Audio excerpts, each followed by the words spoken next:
I think the Taylor versus Catterall fight is more competitive than what people think. I really do. Expect fireworks on Saturday night.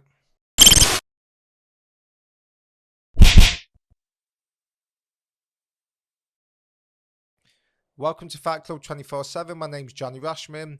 Right, let's get straight into it. Saturday night, the Battle of Britain, England versus Scotland, two undefeated fighters, Catterall versus Taylor. I think it's a much more competitive fight than what people think. We all know how good Josh Taylor is. Jack Catterall is relatively unknown on the world scene. He is.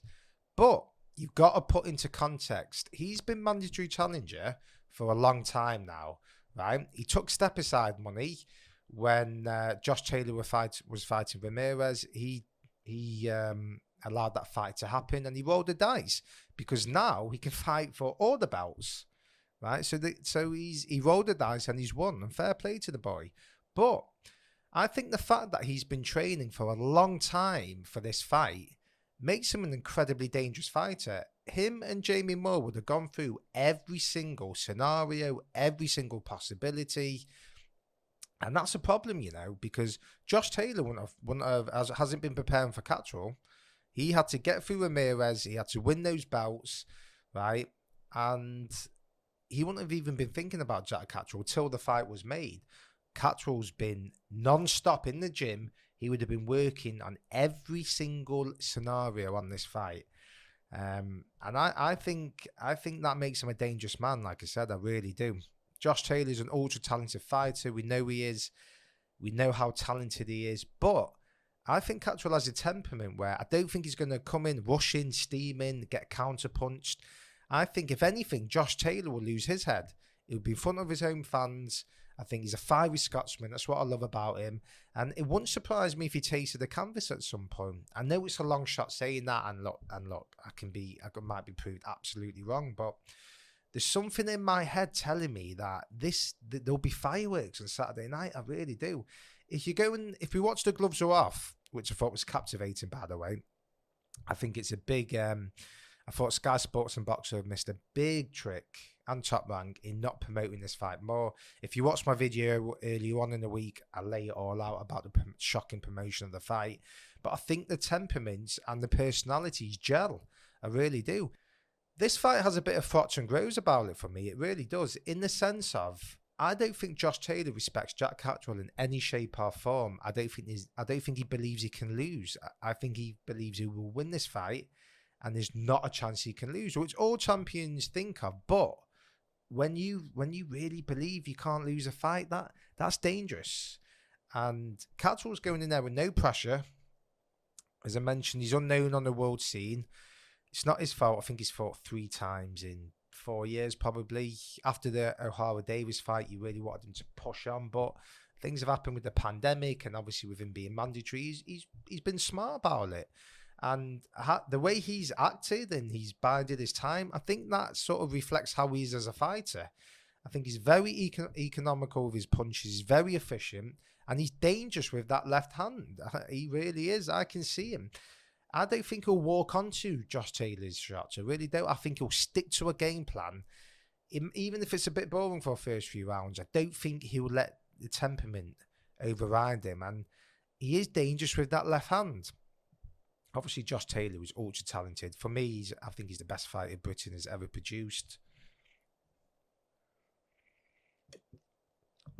But he could walk onto a shot. Like I said, like Fox and Groves. Carl Fox didn't believe he could lose that fight. He didn't believe in any way he was going to lose. And what happened? The first fight in the Manchester Arena, walked onto a shot, didn't he?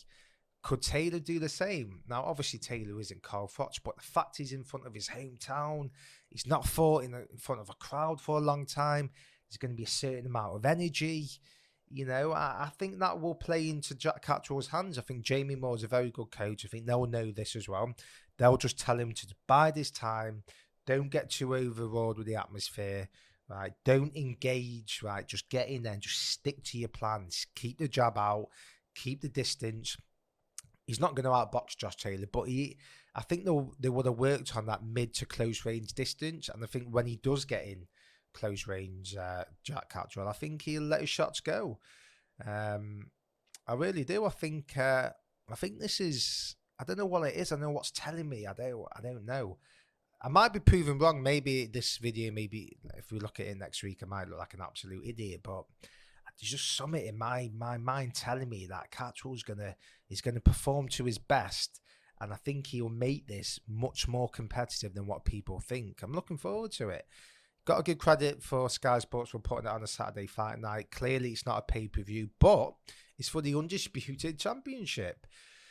And Jack Catterall's in a position where really not many fighters get a chance to fight for all the belts, especially someone of his experience. You know, he was banking on just fighting for a world title. He didn't think he was going to fight for every single belt. It doesn't really happen.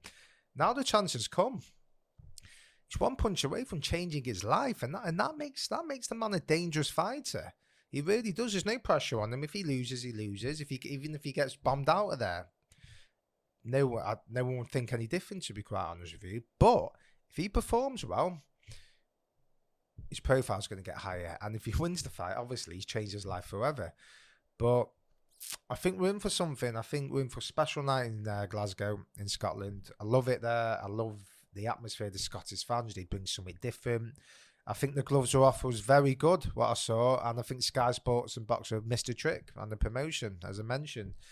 They should have put more promotion on this. I thought the styles go well, the personalities blend, you can see it. Catterall's not letting his temperament get the better of him, and Taylor, you can see he's fiery, he wants to engage, and I think that's how the fight will play out. I really do. I think Josh Taylor might lose his head at some stage, and he could walk onto something. I'm not saying he's going to get taken out or anything like that, but I think he might get wobbled, and I think he doesn't respect Jack now, but I think he will, because Jack has got an element of power, and he's a very good, efficient fighter. He's not proven on the world stage, so you know he might get bombed out. Maybe he's not a world level fighter, but on the flip side of that, maybe he is. Maybe he is made for the world stage. You don't know, because we've not really seen it. So I think putting all the ingredients into that, I think it'll make for compelling viewing. I really do. Looking forward to it. Let me know your thoughts. Do you think I'm giving Jack too much credit? Do you think it's an easy fight for Josh Taylor? Is there any way Jack can win the fight? Do you think it's competitive? Are you looking forward to it? Let me know. Like, subscribe. Let me know your thoughts, and I'll see you soon.